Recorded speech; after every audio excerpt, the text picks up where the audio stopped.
भगवद गीता का 9वां अध्याय राज विद्या राजगुह योग। यह अध्याय गीता का एक महत्वपूर्ण भाग है जहाँ भगवान श्री कृष्ण ज्ञान और भक्ति का गूढ़तम रहस्य अर्जुन के सामने प्रकट करते हैं। यह अध्याय भक्ति के माध्यम से भगवान को जानने और उनसे जुड़ने का मार्ग दिखाता है।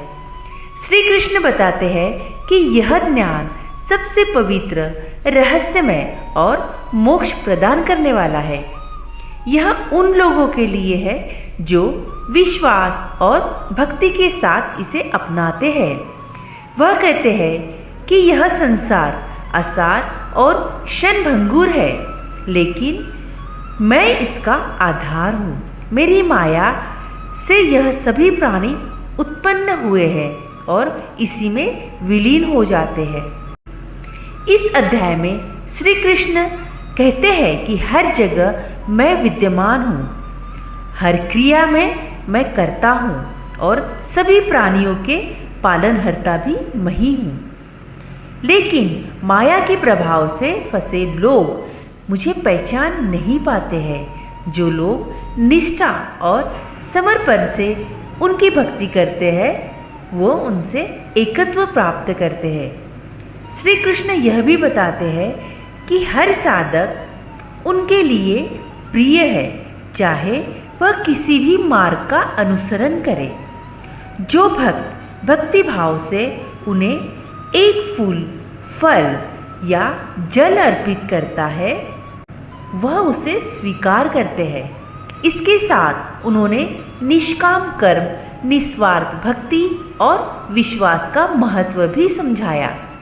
अध्याय का मुख्य संदेश यह है कि भक्ति का मार्ग सबसे सरल और सुलभ है।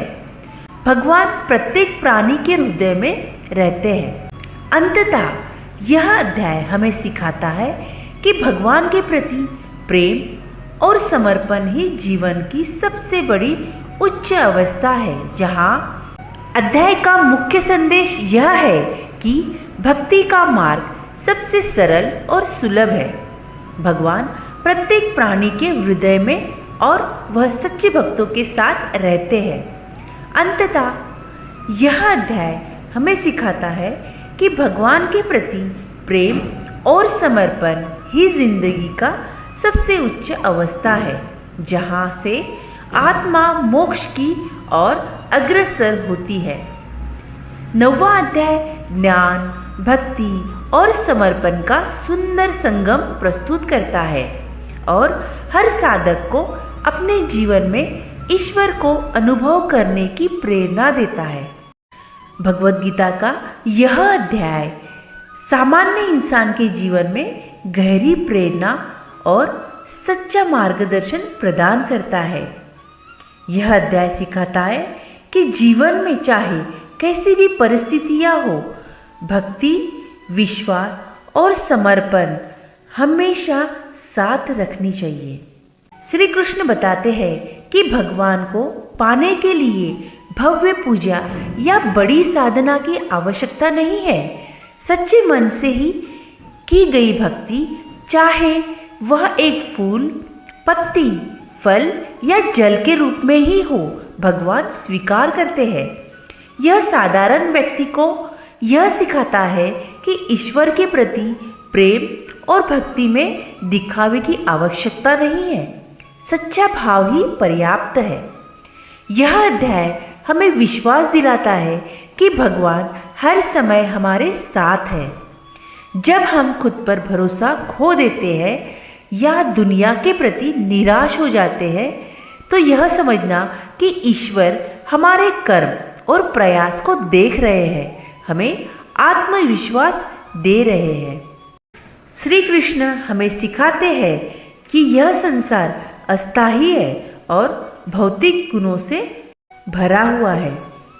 इससे यह प्रेरणा मिलती है कि हमें अपने जीवन में स्थायी और उच्च लक्ष्य को प्राप्त करने के लिए प्रयास करना चाहिए, जैसे आत्म साक्षात्कार और शांति। भगवान कहते हैं कि वह सभी प्राणियों में समान रूप में विद्यमान है।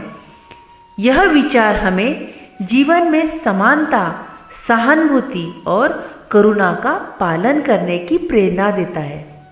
9वां अध्याय बताता है कि जो व्यक्ति निष्काम भाव से अपने कर्म करता है और फल की चिंता भगवान पर छोड़ देता है, वह जीवन में सच्ची शांति पाता है।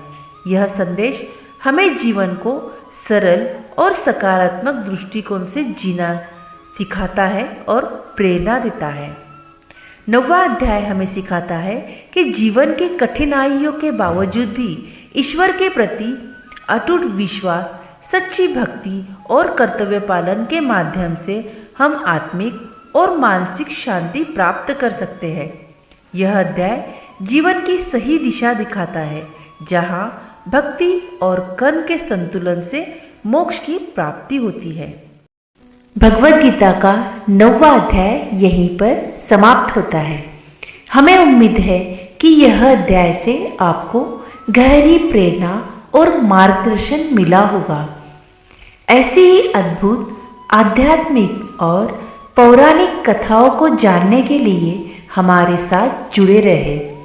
आपकी सहभागिता और समर्पण हमें और भी बेहतर सामग्री प्रस्तुत करने के लिए प्रेरित करती है।